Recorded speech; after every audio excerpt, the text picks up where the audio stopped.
My abusive parents used my paychecks to fund their gambling, tried to blackmail me with therapy notes, and when I refused to co-sign a loan, they showed up with a vial of sedatives. Growing up, I could never hang out with my friends because of my parents, but not in the way you're thinking. They let me see them. In fact, they would sometimes beg me to leave the house and see them. Except I didn't want to. I wanted to spend my summer cleaning the house, dust the corners of every room, do the laundry, because I thought to myself that one day, I would move out, and my parents would realize how much I did for them while I was still here. This is what got me through all the nights they would congratulate my brother Luke for every little thing, whilst wailing on me for not doing more. One time, when I was 15, I repainted the entire garage and even bought the paint with money I had earned through babysitting. But when I showed my dad, his hand met my face because I had used the wrong color. Meanwhile, not even a week later, Luke borrowed my parents' car and crashed it. My parents' immediate reaction? You're so brave for trying new things, honey. But the biggest shock came when I, now 26, told them I wanted to be a doctor 6 years ago. They told me that since I was going to make a lot of money, I had to start giving them 80% of my minimum wage job paycheck because I would be able to pay back any loan, especially since Luke didn't plan on working or going to college. I would have said no, but that's when my mom started crying and telling me how much they were struggling. I settled on giving them 20%, and when I moved out, I knew I had made the right choice. Fast forward to August, when I had my white coat ceremony. I had graduated from my bachelor's degree at the top of my class, and for the first time, I actually believed in myself. I could say no to people without feeling guilty or explaining myself. I didn't cringe at every little thing I said anymore, and that's when my parents slipped back into my life. Not to shout at me, or even scold me. They reached out to humbly ask if they could attend my white jacket ceremony. It was an email, and at the end it was signed, Love, your parents XX. The word love alone made me tear up. The last time we had spoken was 2 years prior, when one of my payment contributions didn't go through, and before that, it was crickets. So this was amazing. Fireworks were practically going off in my head. It was the moment I had dreamed about, as I scrubbed the house all those years ago. I was so quick to celebrate that I didn't even give myself time to be skeptical. I just did what my inner child told me to do, and typed, yes. And as the white coat was put on me, I felt prouder than ever. It was two of my biggest dreams coming true, my parents applauding me and becoming a doctor. That day, I smiled so much my cheekbones actually started to ache. Then the next day, I was debating on whether or not I should invite them over for dinner, maybe start a snowball effect on rebuilding our relationship. And that evening, my phone buzzed with a notification. It was an iMessage group chat with me, Luke, and my parents. They didn't say anything, it was just a PDF link my dad had sent. I daydreamed about it being travel plans, or even a formal birthday party invite. But when I clicked on it, my heart dropped. It was a form to co-sign a small loan of $150,000 for Luke. Then Luke sent a message, it's the least you can do now that you're gonna be rich. No one else said anything. No thanks for letting us come yesterday. No, we're so proud. No congratulations. I couldn't help but laugh. I had no problem with co-signing a lease. I still believe everyone deserves a second chance. But Luke, of all people, and not even a please or thank you, just entitlement? I stopped myself from sending death threats and plugged out my Wi-Fi box to force myself to reflect before acting. It wasn't until 2 days later that I could finally bring myself to reply. I told my brother I would not co-sign, but instead, I would send $60,000 to his bank account. No strings attached. I could have just left it at that, but my inner child refused. So again, I let him take over. I took photos of all the scars they gave me and sent them all, reminding them of the story behind each one. The one behind my elbow? I asked Dad why Luke was getting dessert while I wasn't getting any dinner. The one on my knee? I asked my mom why Luke had stolen all my savings. I finished off the message by telling them my therapist believed they're narcissistic, emotional abusers who need serious help. Blocking them was the biggest high I'd ever felt, even more than the white coat ceremony. I let out a breath I didn't even know I was holding. I anticipated my phone being flooded, for my emails to be spammed. So when it happened, I wasn't even fazed. But then there was something I never saw coming. Luke texted me on another number, apologizing. That's when things got weird. His message was long and rambling, talking about how sorry he was for everything. He said our parents had been manipulating him too, that they'd threatened to kick him out if he ever stood up for me. According to Luke, they forced him to send that loan text and were holding something over his head. He claimed they wouldn't let him get a job or go to college, keeping him dependent on them. I didn't know what to believe. Part of me thought this was just another manipulation tactic, but something about the desperation in his messages seemed genuine. I agreed to meet him at a coffee shop near my apartment the next day. I figured a public place was safer, just in case. The night before our meeting, I barely slept. My mind raced with conflicting emotions, hope that maybe my brother wasn't the person I thought he was, fear that this could be another elaborate scheme to get money from me, and a deep sadness that my family dynamics were so fundamentally broken. I called my therapist's emergency line at 2 a.m., and she talked me through some grounding exercises to help me prepare for whatever might happen. When I saw Luke, I barely recognized him. He looked thin, anxious, and kept checking his phone every few seconds. He told me our parents had no idea he was meeting me. According to him, they monitored his phone and bank accounts, but he'd managed to get a burner phone that a friend had bought for him. He only used the burner phone outside the house and kept it hidden in a hollowed-out book when he was at home. They're worse than you think, he whispered, leaning across the table. They've been using me to hurt you all these years. Whenever I tried to be nice to you, they'd wait until you weren't around, and he trailed off, rolling up his sleeve to show me scars I'd never seen before. I felt sick. All those years I'd resented Luke for being the golden child,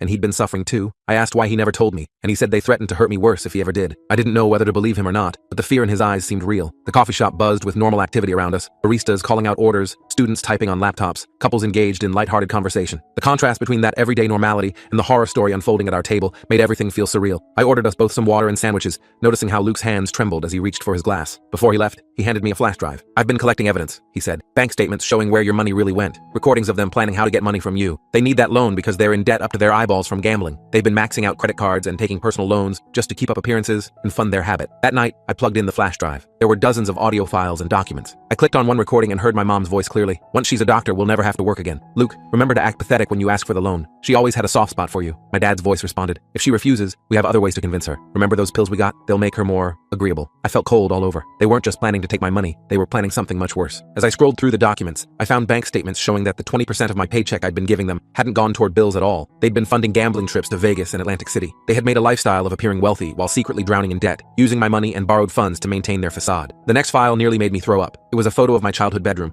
but it had been converted into some kind of shrine with medical textbooks, photos of me, and even some of my old clothes. They'd written dates and dollar amounts next to each item, like they were cataloging their investment in me. I immediately called Luke, hands shaking so badly I could barely hold the phone. "I've seen everything," I said when he answered. "What do we do now?" Luke sounded genuinely relieved when I called. "Thank God you believe me," he said, his voice cracking slightly. "I wasn't sure you would after everything." I paced around my apartment, mind racing. These recordings, they're planning something beyond just taking my money. We need to figure out what to do. The next morning, I met Luke again, this time at a park where we could talk without worrying about being overheard. He looked even worse than before, dark circles under his eyes, constantly glancing over his shoulder. He told me he'd snuck out while our parents were meeting with someone about refinancing their house. "They're obsessed with you," Luke said, picking at a loose thread on his jacket sleeve. "Like, in a really creepy way. After you moved out, they kept your room exactly the same for a while. Then they started turning it into this, I don't know, like a control center? They have calendars tracking your school schedule, your work hours, even when you go to the gym." I felt a chill run down my spine despite the warm day. "How do they know all that?" "They hired someone to follow you for a while," he admitted. "Some guy Dad met through his gambling buddies. When that got too expensive, they made fake social media accounts to follow you. Mom even pretended to be a classmate once to get added to some group chat. This was so much worse than I thought. I'd been focused on escaping their emotional abuse, never considering they might be stalking me." I pulled out my phone and showed Luke some recent strange occurrences. A car I'd noticed parked near my apartment several times, flowers delivered to my door with no sender name. Luke nodded grimly. "That's them. Dad bought that car specifically because it's common enough not to stand out. And Mom sends gifts sometimes to test if you're home. If you accept the delivery, she knows your schedule." We spent the next few hours developing a plan. First, I needed to secure my apartment. I called my landlord and explained I had concerns about security, leaving out the disturbing details. They agreed to change my locks and add a security camera at my door. I now realized with horror that my parents had copies of my keys. They'd bribed the building manager to make copies when I was signing the lease. That's why changing the locks was crucial. I also withdrew some cash from my account, not enough to alert my parents if they somehow had access, but enough to get by if things went south. Luke and I agreed to meet again in 3 days. He was gathering more evidence, financial records, emails, anything that could help us understand what they were planning. In the meantime, I needed to act normal. If my parents suspected I knew anything, who knows what they might do. Those 3 days were some of the longest of my life. I jumped at every noise in my apartment. I took different routes to school, parked in different lots, and started looking over my shoulder constantly. I told a couple of classmates I trusted that I was dealing with some family issues and might need help, without going into specifics. The constant vigilance was exhausting. I found myself checking window locks multiple times before sleeping and keeping the bathroom door open when showering to hear if anyone entered my apartment. Each night, I slept with the lights on, too paranoid to surrender to complete darkness. When my phone rang with an unknown number, my heart nearly stopped. It was my mother. "Honey, we haven't heard from you," she said, her voice sickly sweet. "We came all the way to your ceremony and you haven't even thanked us properly." I gripped the phone tightly, trying to keep my voice steady. "Sorry, I've been really busy with school. Thanks for coming. That's all? After everything we've done for you? We raised you, supported you, and now you're too good for us?" Her tone shifted instantly from sweet to accusatory. "We need an answer about that loan for Luke. He really needs it, and it's the least you could do for family." I manufactured an excuse about needing to check my finances and promised to get back to them soon. As soon as I hung up, I felt physically ill. Their voices had controlled me for so long that even now, knowing what they were planning, I struggled to stand up to them. I sat on my kitchen floor for nearly an hour afterward, trying to calm my racing heart and stop my hands from shaking. It was astonishing how quickly they could trigger that primal fear in me, even through a simple phone call. When I finally met Luke again, he handed me a thumb drive with shaking hands. "It's worse than we thought," he said. "They've been accessing your medical records somehow. They have copies of your prescriptions, your therapy notes, everything." I felt violated in a way I couldn't even describe. "How is that possible?" "Mom befriended someone at your doctor's office," Luke explained. "She's been doing this for years, making friends with people in positions to give her information about you. There's a reason they pushed you to stay with Dr. Wilson even when you wanted to switch doctors." I remembered how insistent they'd been that I keep seeing my childhood physician. At the time,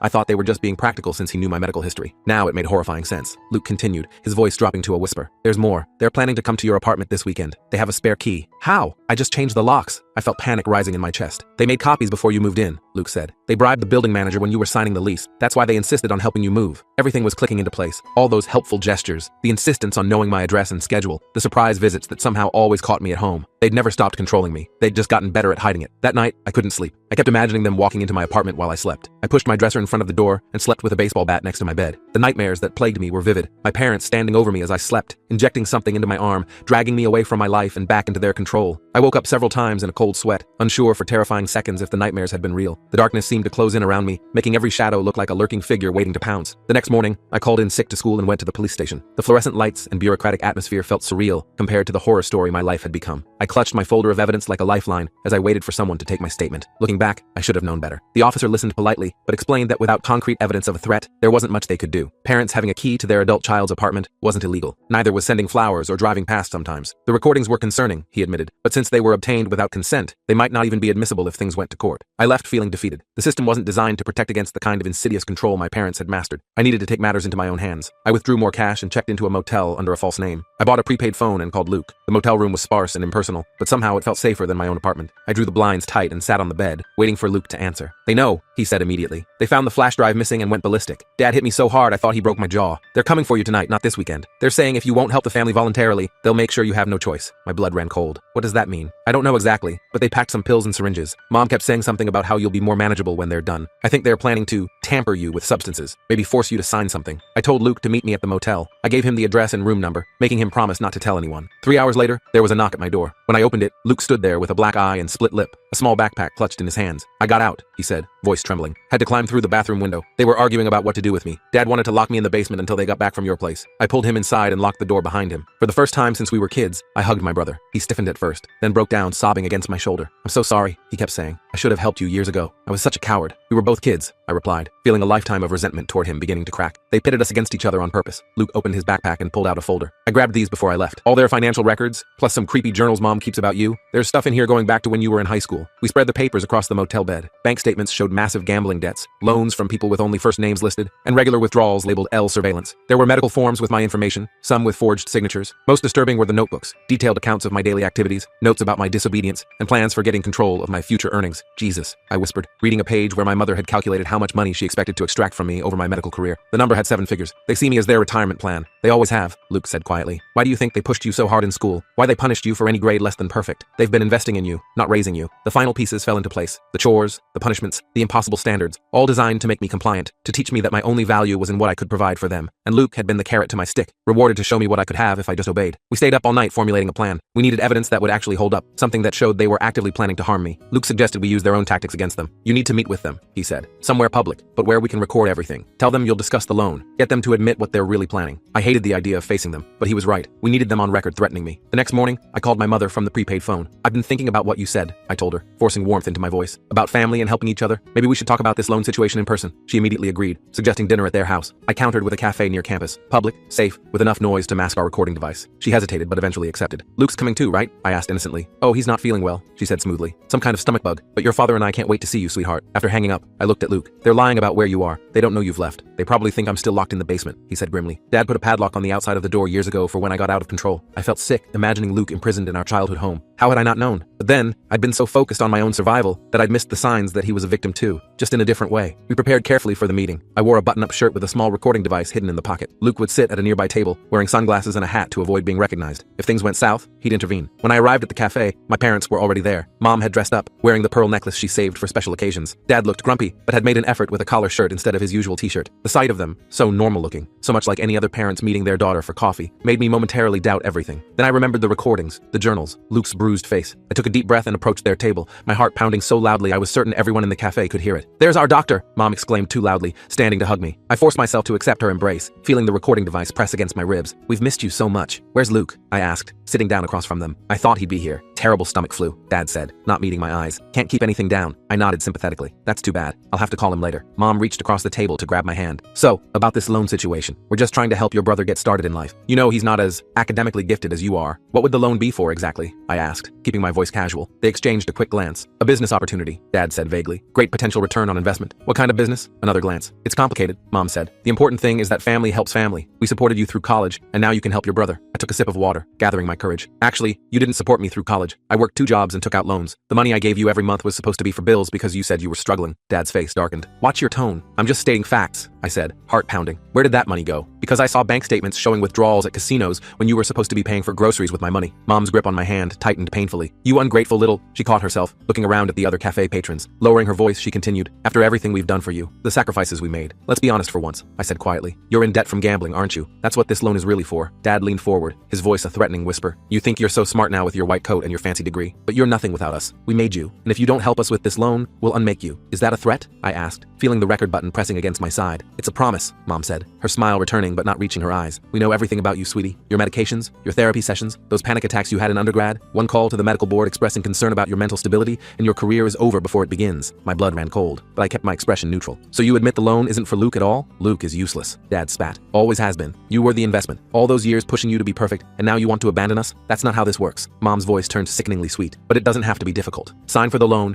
agree to help us when you're earning a doctor's salary, and everything will be fine. We're family after all. And if I refuse? I asked, needing them to spell it out. Dad smiled, a cold expression I remembered from childhood beatings. Then we'll have to take more direct measures. We still have a key to your apartment. Wouldn't it be a shame if something happened to you? Maybe a medication mix-up? Doctors work such long hours, take so many pills to cope with stress. I stood up abruptly. I need to use the restroom. In the bathroom, I leaned against the wall, breathing hard. They had just threatened to break into my home and potentially poison me with substances. I had it all on tape. I looked at myself in the mirror, seeing not the scared child I'd always been around them, but the strong adult I'd fought to become. My reflection stared back at me with determined eyes that had finally seen the truth about my family. When I returned to the table, I sat down calmly. I've thought about it, and you're right. Family is important. Their faces lit up with identical predatory smiles. I'll help with the loan, I continued, but I need to see documents first. Bring them to my apartment tomorrow night and we'll go over everything. They agreed eagerly, already discussing what they'd do with the money. As I left the cafe, I caught Luke's eye from his table in the corner. Phase 1 complete. That night, we put the final pieces of our plan together. I contacted campus security and explained I had recorded death threats. They agreed to have officers nearby during the planned meeting. I also called 2 of my classmates, who offered to be in my apartment as witnesses. The next day,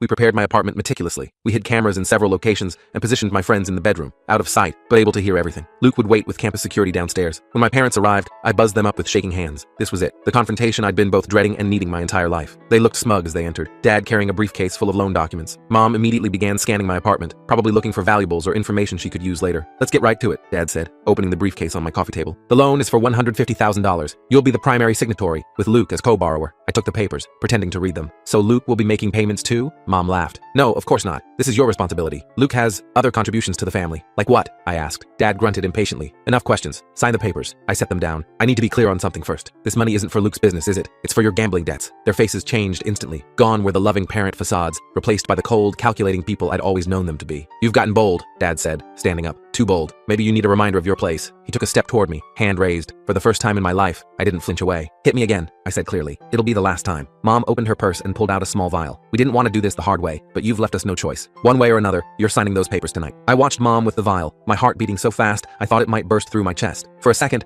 I flashed back to being a kid, cowering in fear whenever they raised their voices. But this time, I wasn't backing down. What's in that? I asked, trying to keep my voice steady. Just something to help you relax, Mom said with that sickening sweet smile. Make you a bit more cooperative. You always were so stubborn. Dad moved closer, blocking the path to my door. This can be easy or hard, your choice. I took a step back, bumping into my coffee table. So you're actually planning to poison me and force me to sign loan documents? That's your brilliant plan? Don't be so dramatic, Mom sighed, unscrewing the vial. It's just a strong sedative. You'll be fine in the morning. Maybe a little confused, but by then it'll be done. And if I call the police afterward? I asked. Dad laughed, a harsh sound I remembered from childhood. And tell them what? That your loving parents who came to your white coat ceremony visited you? Who do you think they'll believe? Respected members of the community? Or someone with a history of therapy and medication for anxiety? That's when I realized just how thoroughly they'd planned this. They would poison me, force my signature, and if I tried to fight it later, they'd make me look unstable. They'd been laying this groundwork for years. You're sick, I said, genuine disgust in my voice. Both of you. Mom's face hardened. Don't talk to us like that. We gave you everything. No, I replied, feeling surprisingly calm now. You gave me nothing but pain and scars, and I have proof of all of it. I reached slowly toward my pocket, and Dad immediately grabbed my wrist, twisting it painfully. What are you doing? He demanded. Getting my phone to show you something, I said through gritted teeth. He released me but stayed close as I pulled out my phone. I tapped the screen a few times, then turned it toward them. The live feed from the hidden cameras showed them from multiple angles. Mom holding the vial, Dad looming over me. I'm recording everything, I said, and I'm not the only one listening. On cue,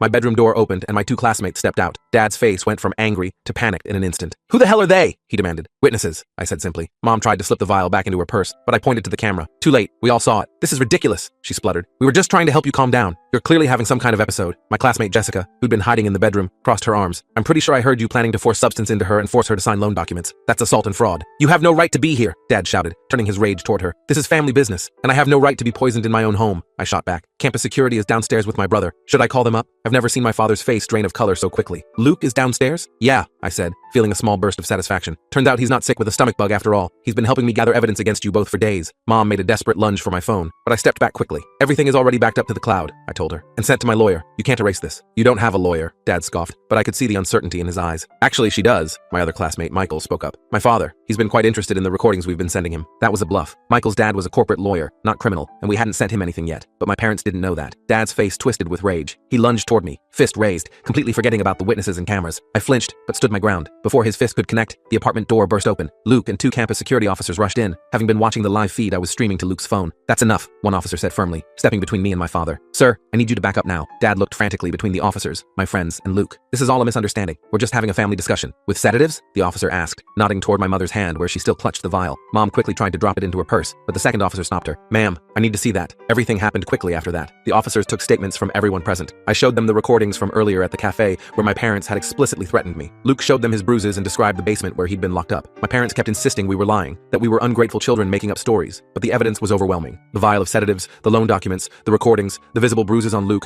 and multiple witnesses. As the officers were escorting my parents out to call the police, my dad turned to me with pure hatred in his eyes. "After everything we did for you, this is how you repay us?" For the first time in my life, I looked him straight in the eye without fear. "You did nothing for me except teach me how to survive abuse. That lesson's over now." After they left, I collapsed onto my couch, the adrenaline finally wearing off. Luke sat beside me, both of us staring at the wall in stunned silence. "I can't believe we actually did it," he whispered. My friends gave us some privacy, heading to the kitchen to make coffee. I turned to my brother, really seeing him clearly maybe for the first time. "I'm sorry I resented you for so long," I told him. "I thought you were the favorite." Luke shook his head. "I was just a different kind of victim. They used me against you, then punished me whenever I tried to resist." "What happens now?" I asked, suddenly feeling lost. "Now we press charges," he said firmly. "Assault, fraud, false imprisonment in my case, and we get restraining orders." The next few weeks were a blur of police statements, court appearances, and sessions with my therapist. My parents were charged with multiple offenses: attempted assault, conspiracy to commit fraud, false imprisonment of Luke, and more. The vial my mother had brought contained a powerful sedative typically prescribed for severe insomnia, which she'd obtained illegally. They hired an expensive lawyer who tried to paint us as ungrateful, mentally unstable children trying to avoid helping our poor parents in their time of need. But the evidence was too strong. The recordings, the sedatives, the bruises, the financial records showing years of financial abuse, it all added up. In the end, they both received probation rather than jail time since neither had prior criminal records. More importantly for me and Luke, we were granted permanent restraining orders. They couldn't come near us, our homes, or our workplaces. The medical school was incredibly supportive once they understood the situation. My academic advisor met with me weekly to make sure I was coping, and they connected me with resources for abuse survivors. I was worried the drama would affect my standing, but if anything, my professors seemed impressed by my resilience. Luke moved into my spare bedroom temporarily. After years of being infantilized and controlled, he struggled with basic adult tasks at first. He didn't know how to open a bank account, had never learned to drive, and had almost no work experience. But he was smart and determined. Within a month, he'd gotten a job at a local bookstore and was taking classes at the community college. One night, about 3 months after everything happened, we were eating takeout on my couch when Luke suddenly looked up from his food. "I keep waiting for the other shoe to drop," he admitted. "For them to show up, or for something terrible to happen." "Me too," I sighed. "My therapist says that's normal. We spent our whole lives walking on eggshells around them. Do you think they'll ever leave us alone for good?" he asked. I shrugged. "The restraining order means they legally have to, but knowing them, they probably think they can wait us out. That we'll eventually feel guilty and let them back in." "Not happening," Luke said firmly. A week later, I received a thick envelope in the mail with no return address. Inside was a check for $60,000 and a note that simply said,